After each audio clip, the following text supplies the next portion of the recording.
Salut tout le monde, très urgent. Aujourd'hui, mercredi 2 juillet 2025. Voici les plus grandes révélations concernant les attaques des terreaux dans la région de Caille et dans les 7 localités. Voici le résumé que je vais donner, les grandes révélations. Il y a 4 personnes aussi qui doivent démissionner. Mais avant cela, je remercie l'armée malienne pour cette victoire. Je viens d'apprendre qu'on a instauré couvre-feu dans la région de Caille. Ça, ce n'est pas une bonne nouvelle pour le Mali, pour l'économie malienne. Les terreaux sont en train de jouer une stratégie. Nous avons éliminé beaucoup de terreaux. C'était un bon pas vers la victoire. Mais cette guerre n'a même pas commencé. Vladimir Poutine a neutralisé beaucoup de terreaux en Syrie. Plus tu les tues, plus ils viennent. Parce qu'on les recrute. C'est qu'on les recrute, c'est et ils meurent. C'est comme si tu vas au marché. Tu achètes l'arachide, tu croques et puis ils vont amener l'autre. C'est comme ça. Donc, attachons la ceinture. La guerre n'a même pas commencé. Mais prions pour que l'armée ait la victoire finale. Il y a 3 personnes qui doivent démissionner, qui ont failli à leur mission. La première personne, c'est Modibo Kone, le général Modibo Kone, le chef des services de renseignement. Il a failli à sa mission. Tout le monde sait ça. Toutes les dignes fiches du Mali savent que ce monsieur doit démissionner. Ce monsieur passe tout son temps sur WhatsApp, Facebook. J'aimerais que tous les Maliens sachent. L'ennemi numéro 1 de tous les Maliens aujourd'hui, ce sont les terreaux. L'ennemi numéro 1 de Assimi Goïta. L'ennemi numéro 1 de Ségou Tunkara, des politologues. L'ennemi numéro 1 de Choguel Maïga, de tous les Maliens. Ce sont les terreaux. Mais aujourd'hui, ce monsieur, il se base au lieu de faire les renseignements. Pourquoi je dis qu'il doit démissionner? Est-ce que vous avez entendu que Ouagadougou a été attaqué? La capitale de Burkina Faso. Est-ce que vous avez entendu que Niamey a été attaqué? Parce qu'ils sont en train de travailler. Ce monsieur passe tout son temps dans les groupes WhatsApp en train de chercher les gens qui les critiquent seulement. Si les critiquent seulement, ils sont les services de renseignement du Mali. Au lieu de s'occuper sur le terrain pour qu'on empêche les attaques, non, ils sont sur WhatsApp. Ils suivent les vidéos. Ah, Ségou Tunkara a dit quoi aujourd'hui? Choguel Maïga a dit quoi aujourd'hui? Telle personne, ils sont là. Hein. Ils ont même oublié que leur ennemi, que ce sont. Mais ces terreaux qui nous combattent là, ces terreaux sont bien préparés par la France pour prendre le pouvoir comme le cas en Syrie. La première personne qui doit démissionner, ça c'est Modibo Kone. Il doit démissionner. Kati a été attaqué. Le plus grand camp militaire du Mali, Kati a été attaqué. Dans la zone des 3 frontières, Boulkessi, le plus grand camp militaire dans la zone des 3 frontières aujourd'hui est aux mains des terreaux. Le renseignement est là à emprisonner les citoyens maliens, à brigander, à diaboliser le peuple malien, pendant que les terreaux sont en train de gagner sur le terrain. Comment voulez-vous que le Mali gagne cette guerre contre les terreaux?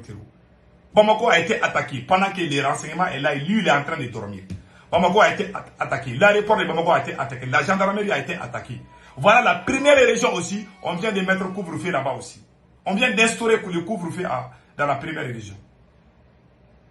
C'est le renseignement qui doit travailler. Tout le monde voit ce que le renseignement du Niger fait, ce que le renseignement du Burkina fait. Le renseignement du Mali est zéro à la base. Ce monsieur doit démissionner. Deuxièmement, le ministre de la Sécurité et de la Protection civile, Daoud, doit démissionner. Ablaye Maïga doit démissionner. Assimi Goïta doit démissionner. Qui peut remplacer Assimi Goïta? C'est Sadio Kamara. Le ministre, voilà, le ministre de la Défense, le général Sadio Kamara. Voilà. Le ministre de la Défense, le général Sadio Kamara. Lui là.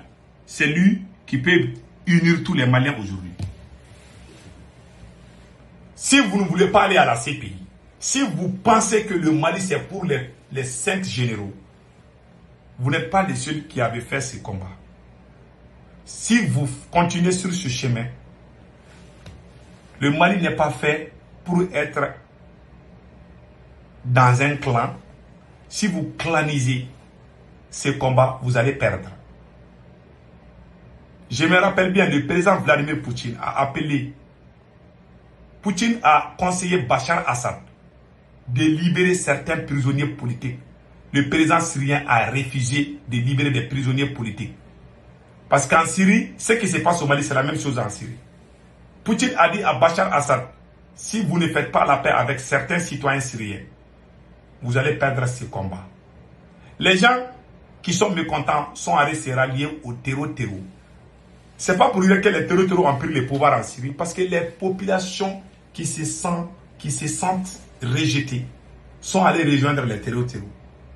Au Mali, c'est la même chose qui s'est passée. Les terreaux qu'on a attaqués aujourd'hui là, ce ne sont pas les Pelés ni les Touaregs. Ce sont les Bambara. Même moi, mon ethnie là, les Maraka là, il y a les Soninké dedans. J'ai vu ça. Quand j'ai vu, j'ai pleuré. Quand j'ai vu la photo des terreaux aujourd'hui là, la plupart c'est des sudistes. Ça veut dire qu'ils sont en train de gagner les gens parmi nous-mêmes. À cause de l'injustice. À cause de beaucoup d'autres choses. Peut-être certains sont manipulés. Certains ont fait parce qu'ils vont gagner quelque chose de là. Mais certains aussi ont rejoint les terreaux parce qu'ils trouvent que le Mali n'est pas juste. C'est ce que Vladimir Poutine a dit à Bachar Assad, l'ancien président de la Syrie. Vous savez comment Bachar a perdu? C'est qu'Assimi Goïta est en train de faire. C'est ce que Bachar Assad a fait. Il a amené sa famille, ses copines, tout. On l'a conseillé, il n'a pas écouté. Et voilà, il est dans les problèmes aujourd'hui. Si vous voulez que le Mali gagne dans cette guerre-là, il faut faire démissionner Assimi Goïta et amener un bon militaire. Il faut changer la tête des locomotives. Il faut changer la locomotive. Sinon, le train ne va pas démarrer. C'est tout ce que le Mali a besoin aujourd'hui. Si vous gardez Assimi Goïta, vous allez tous partir à la CPI. Ils vont vous mettre dans les prisons. Je vous garantis. Ces gens qui nous combattent aujourd'hui, là, ce sont des mercenaires de la France. Vous avez vu? Les terroristes ont pris le pouvoir, ils ont été reçus au palais présidentiel, aux Champs-Élysées en France. Si Yada Gali prend le pouvoir au Mali, Macron va l'appeler, ils vont faire des business. Vous allez voir. Ces gens qui nous combattent, ce sont des mercenaires de la France. Je vous dis ça aujourd'hui. Croyez-moi. Pour qu'on gagne contre eux, il faut qu'on soit unis. Assimi Goïta est en train de gérer le Mali comme Bachar Assad a fait en Syrie. Poutine a dit à Bachar Assad de faire l'affaire avec des opposants modérés. Les gens qui n'ont pas pris des armes, mais qui sont des politiciens. Bachar Assad a emprisonné tous les politiciens en Syrie. Tous les gens, les civils, la société, tous les gens qui les critiquent, il les met en prison. Finalement, les gens ont commencé à soutenir les terreaux. C'est comme ça, la Russie a bombardé. Finalement, la Russie dit que merde. Que lui, il ne peut pas tuer les populations. Parce que la Russie a su que c'est le peuple syrien qui est en train de rejoindre les terreaux. Donc, ils ont peur. Ils ont arrêté. Comment se peut-il que les terreaux prennent le pouvoir sous les yeux de la Russie?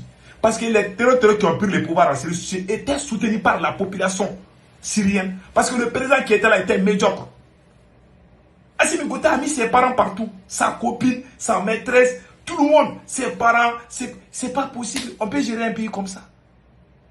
Ses parents sont en train de bouffer l'argent n'importe comment. Des milliards détournés, rien ne se passe. Vous voulez que le pays reste comme ça? Si vous partez avec ce chemin, vous n'allez pas gagner contre ces gens. Et vous risquez de vous retrouver à la CPI. Je vous garantis. Je ne veux pas qu'on arrive à ce stade. Voilà pourquoi j'insiste. Je fais ce cri de cœur. Il faut vous unir. Il faut dire à Assimi Goïta de démissionner. Le général Sadou Camara va prendre les relais. Ce monsieur est un homme honnête. Ce monsieur-là, je vous dis, quand les gens disent que nous sommes contre les militaires, on n'a rien contre le ministre de la Défense. Est-ce que vous me voyez en train de critiquer? Moi, je critique Ablaye Maïga. Je critique le ministre, le général. Il y a beaucoup de généraux que je critique. Mais est-ce que vous me voyez en train de critiquer le ministre de la Défense? Même les ennemis du Mali aiment le monsieur-là. Il est respecté. Il ne court pas derrière les fesses. Il est silencieux, honnête, sincère. Il n'est pas parfait comme moi. On a chacun des défauts. Mais ce monsieur-là peut unir les Maliens. Si Sadou Camara devient président aujourd'hui, il peut unir tous les Maliens. Chers militaires maliens, il faut vous consulter et dites à Assimi Goïta merci. Il n'a qu'à se reposer. Il est arrivé à ses limites. Il ne peut plus. Si vous le gardez, je vous garantis, vous allez mettre un couvre-feu partout au Mali. Tant qu'il y a couvre-feu là, c'est fini pour l'économie malienne. Ces terroristes, c'est leur stratégie. Quand ils sont venus, ils sont allés brûler les gouvernorats. Ils sont en train de saccager là où l'économie peut bien démarrer. Ils sont allés à l'usine des cimenteries. Ils ont brûlé les machines. Ils ont brûlé les stocks. Tout ça, ça va jouer sur l'économie. Et maintenant, il y a couvre-feu à Caille.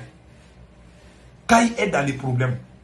Même la route qui lie entre Kaye et Bamako, ils sont en train de couper là-bas. Ils ont déjà encerclé Bamako.